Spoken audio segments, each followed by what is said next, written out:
জনাই জলাপাড়ার প্রতিটা মানুষ যেন আজ নতুন ইতিহাসের সাক্ষী।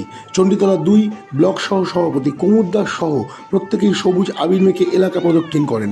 পাশাপাশি নতুন সাংসদ রচনা ব্যানার্জির কাছে এলাকার বিভিন্ন সমস্যা সমাধানের আবেদন করবেন বলেই জানিয়েছেন। প্রসঙ্গত, গতবারের সাংসদ লকেট চ্যাটার্জিকে এলাকায় না পাওয়ার ক্ষোভ আজও তারা বয়ে বেড়াচ্ছে তাদের হৃদয়ে।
माटे चलो मस्त हमारे खबर नहीं गए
माटे चलो मस्त हमारे खबर नहीं गए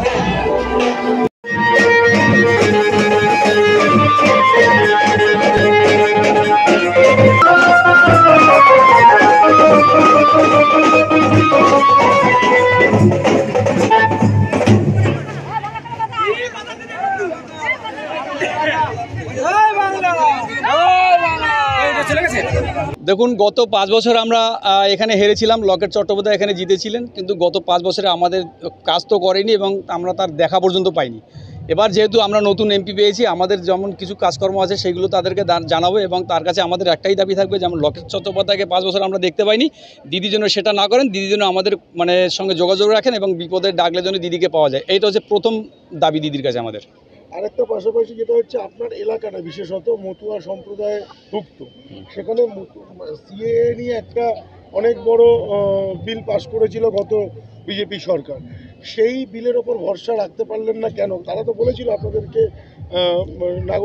নাগরিকত্ব দেবে সিটিজেনশিপ কার্ড দেবে, সব চাহিদা প্রাপ্য পেতেন, তাহলে রাখতে পারলেন না কেন? দেখুন, একটা কথা আপনাকে বলি, বিগত 10 বছর ধরে আমরা দেখে এসেছি এই বিজেপি সরকার যেটা কথা দিয়েছে সেই কথাটা সে রক্ষা করতে পারেনি, এবং যেটা বলেছে তার ঠিক বিপরীতটা করেছে, যার জন্য বিজেপি সরকার উপরে ভরসা তো দূরের কথা, বিশ্বাস করাই মানে খুব কঠিন ব্যাপার হয়ে দাঁড়িয়েছে আমাদেরকে। আর সিএটা যে পুরো ভাওতা, সেটা আমরা অনেক আগে থেকেই বুঝতে পেরেছিলাম। আমাদেরই কিছু স্বজাতি যারা ওদের সঙ্গে ছিল, আশা করি তারাও আর তাদেরকে বুঝিয়ে আমরা জায়গায় আনতে পেরেছি। আগামী দিনে তারাও বিজেপির সাথে থাকবে না। হুগলির যে 3টি লোকসভা কেন্দ্র, বিশেষত হুগলি, শ্রীরামপুর এবং আরামবাগ, 3টেতেই যেমন তৃণমূল জিতেছে, ঠিক তেমন লাগোয়া পাশের জেলা দুর্গাপুর, হাওড়া, সেখানেও দিলীপ ঘোষ একদম হেরেছে। কিভাবে দেখছেন? দেখুন, দিলীপ ঘোষ তো হারবে, ওটা আমাদের জানা কথাই ছিল। ঘটনা হচ্ছে অহংকার হচ্ছে পতনের মূল। ওদের প্রচণ্ড অহংকার হয়ে গেছিল।